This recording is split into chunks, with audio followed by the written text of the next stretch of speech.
This is the GIS Evening Report for Wednesday, May 15th, 2024. I am Chrisanne Mitchell. In the headlines, government to construct 3 pedestrian flyovers in the southern region of the island to enhance safety amid high traffic volume. We'll have details of this story and more after the break. Climate change is real, bringing hotter days and less rain. Less rain means less water, so it is crucial for all of us to conserve water at home. When washing my fruits and vegetables, I use a bowl of water, and later I reuse it to water my plants. This is how I save water at home.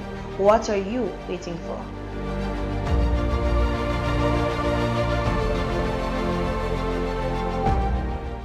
Welcome back.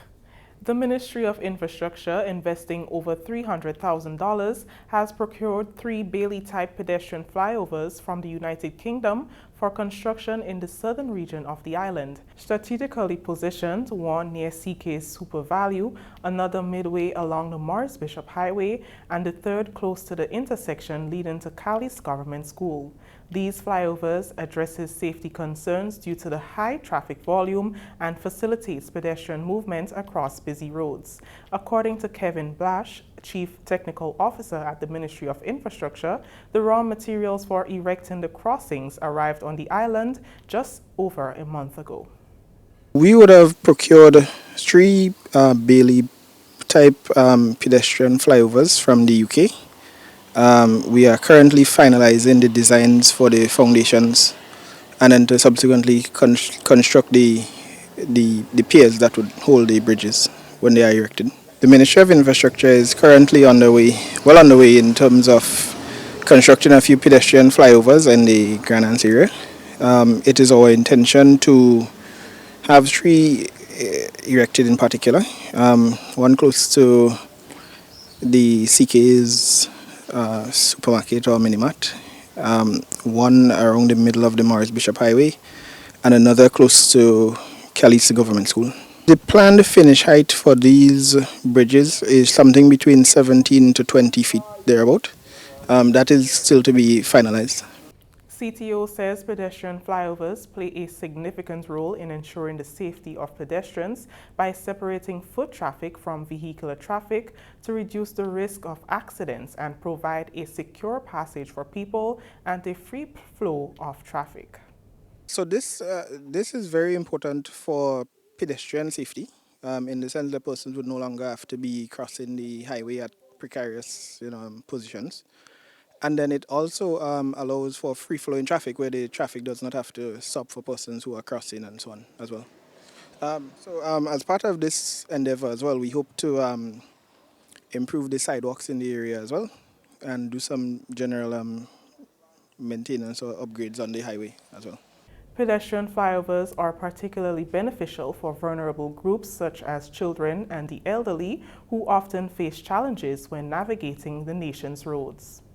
Superintendent Issa Pear, officer in charge of operations and crime within the Royal Grenada Police Force, reassures the public that the recent firearm-related crimes are not indicative of a significant threat to the public safety as they are interconnected.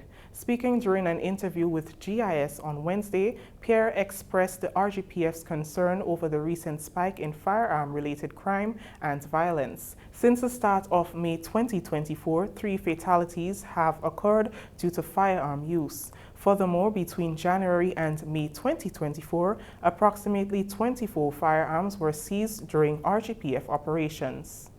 We do not believe that these incidents translate to a significant increased risk to the general population.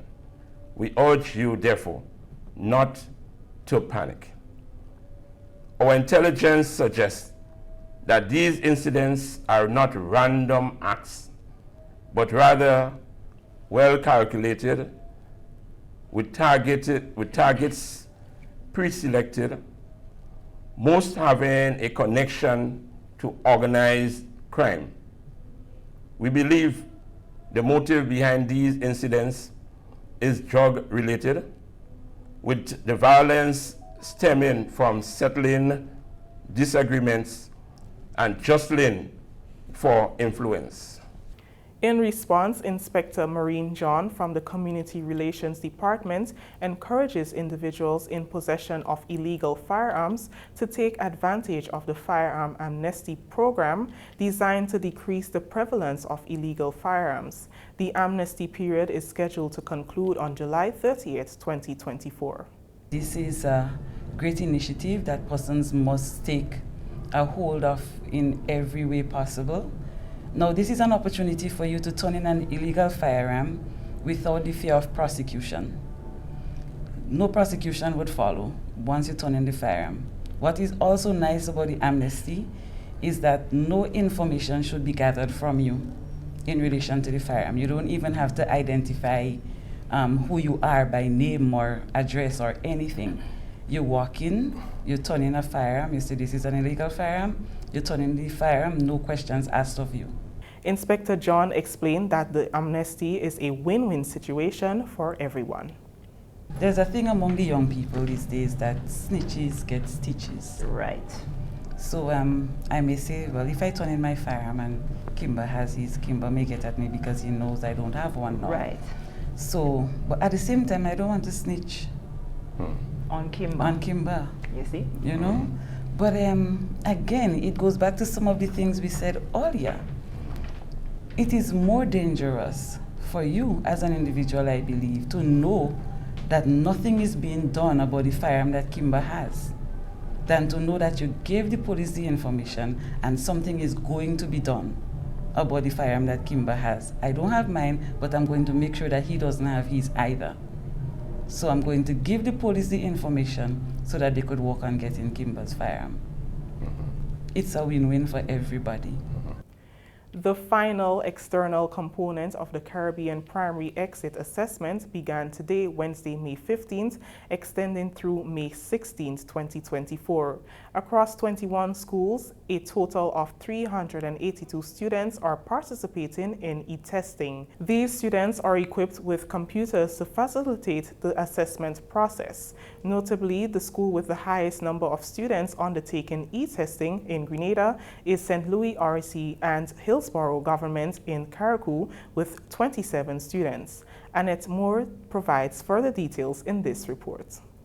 Concord Government School is one new addition to the e-testing list this year, with 12 students sitting the assessment. Students were excited to share their opinions on e-testing with us. Amik St. Louis wants to go to the St. Mark's Secondary, and his goal is to be a doctor. It was faster than the paper exam.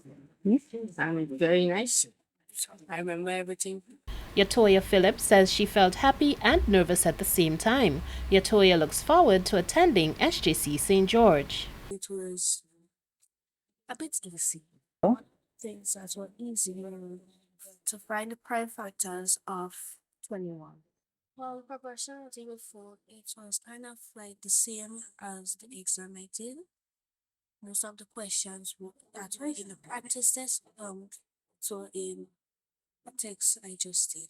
I will say that I took 15 minutes to complete this test. Nathaniel Williams says that the preparation in using a computer for the exam helped greatly. Nathaniel is open to going to almost any school, but is set on being a businessman. It was okay. It was very much faster than the written exam. And it was just all good. Sophia Charles is pleased with her performance. She would like to be either a doctor or a lawyer and would like to attend SJC St. George. I feel very happy and proud of myself. I make it to grade 6. Our past principal and former principal taught us how to use the computers, and my mother also got me one for my birthday.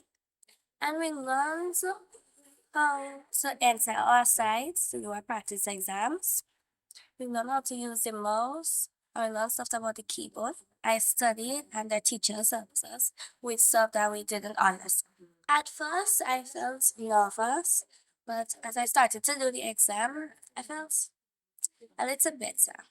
So that the questions would have been a little harder, but the first set of questions was very easy. Grade 6 teacher Janelle Augustine tells us how students were prepared for today. I feel very confident for them because we have done a lot of practice, I should say. And over the years, we see different things happening. So we take experience from before to know what area to really feature on and so on. But they have enough practice, and I'm very confident that they can do well. The preparations online, it wasn't difficult for them because for the project and so on, they had to be typing, they had to be using computers already. So they had a fairly good knowledge of the use of the computer and how they were able to manipulate it. I haven't had any complaints to say, they were hard ones or anything so, but I think they did their best and they were comfortable with questions that were given.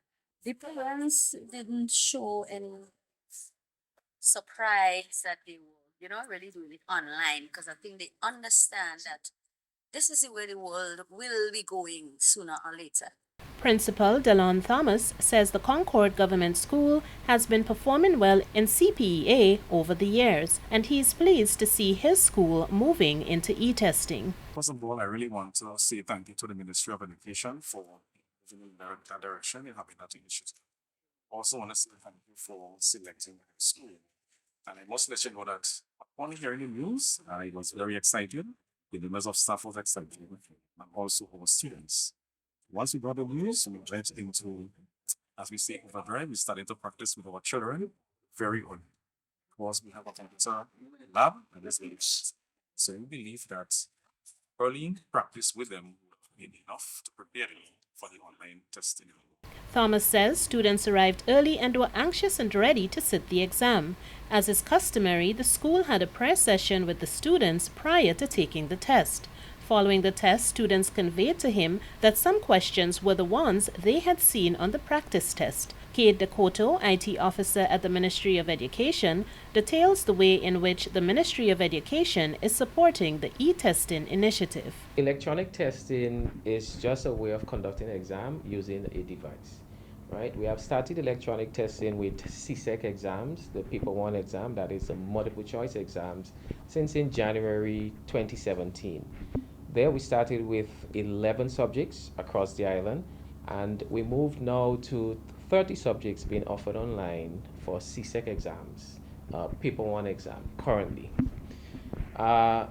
Last year in 2023, we started offering e-testing exams for CPA. We did 3 schools in 2023, and we have increased that number to 21 schools this year, 2024.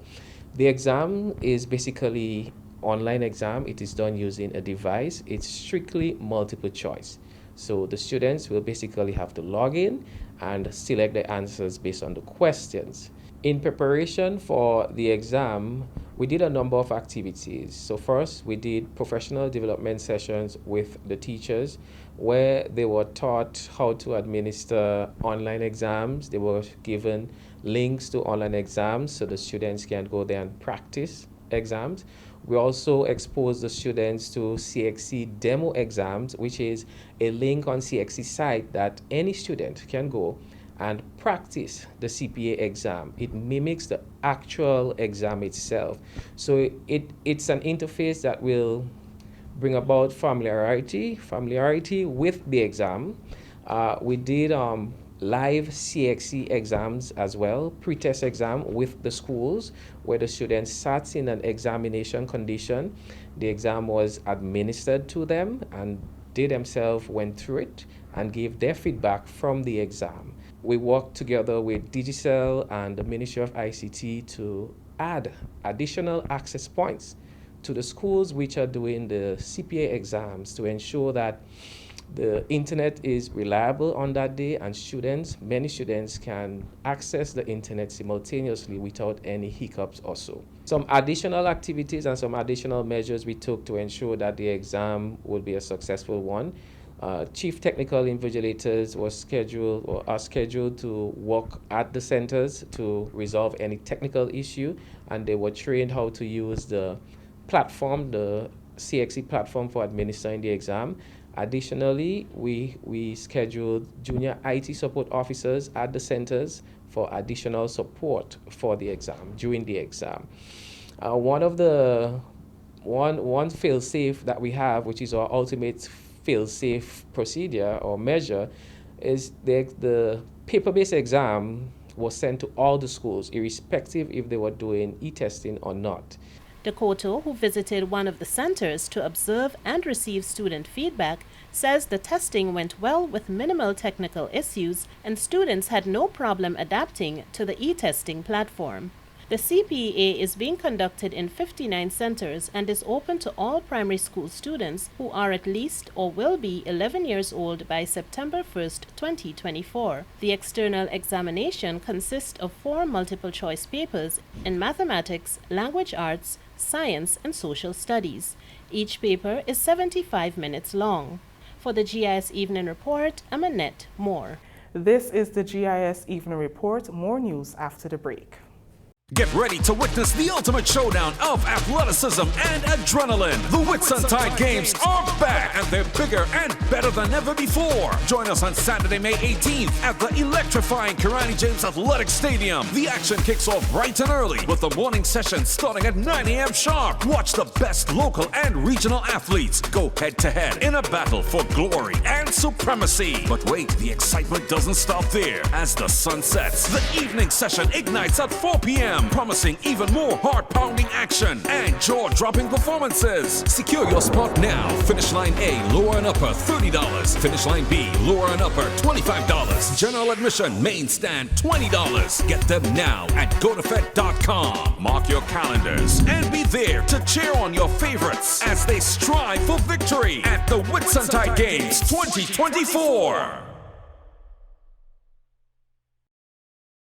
Welcome back. On Wednesday, the People's Republic of China made a generous donation exceeding $100,000 towards the restoration of the Mount Granby Community Center.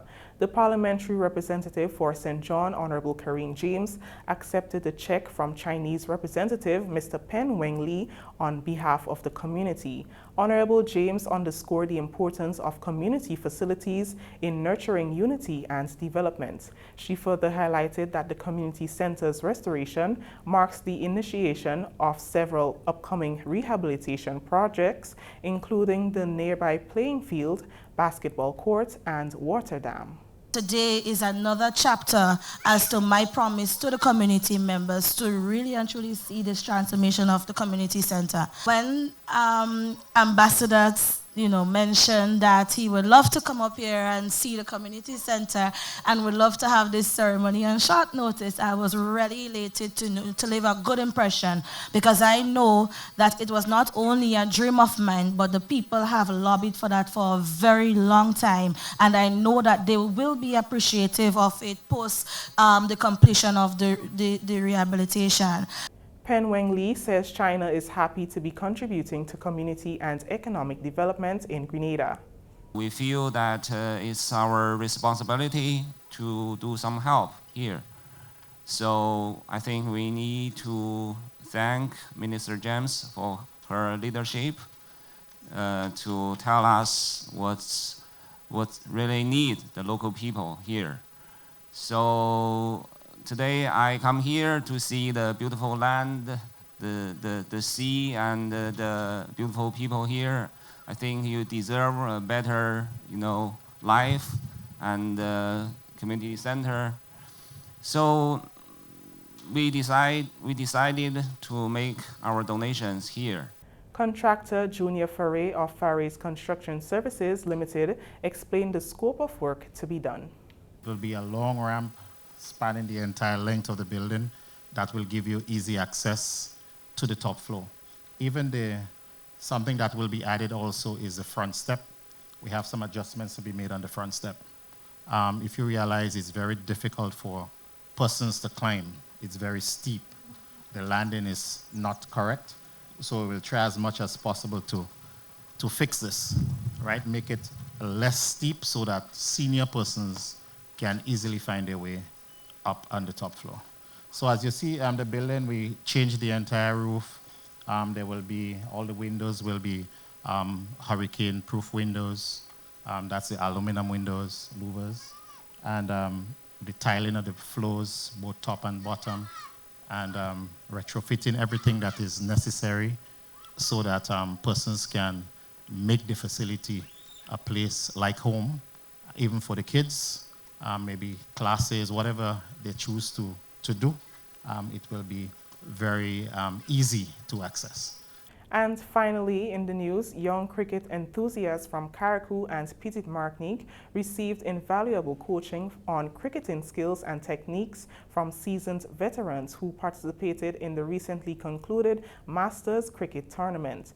Organized by the Ministry of Carriacou and Petite Martinique Affairs and local government in collaboration with the Masters Cricket coordinators, a coaching clinic was held at the Hillsborough Recreational Ground. Primary and secondary school children gathered to benefit from the expertise of these experienced players and coaches. They were guided in refining their batting stance, perfecting their swing, and were motivated to strive for their utmost potential, aiming to contribute to cricket excellence both locally and regionally. That brings us to the end of the GIS Evening Report for Wednesday, May 15th, 2024. I am Chris and Mitchell saying thank you for joining us.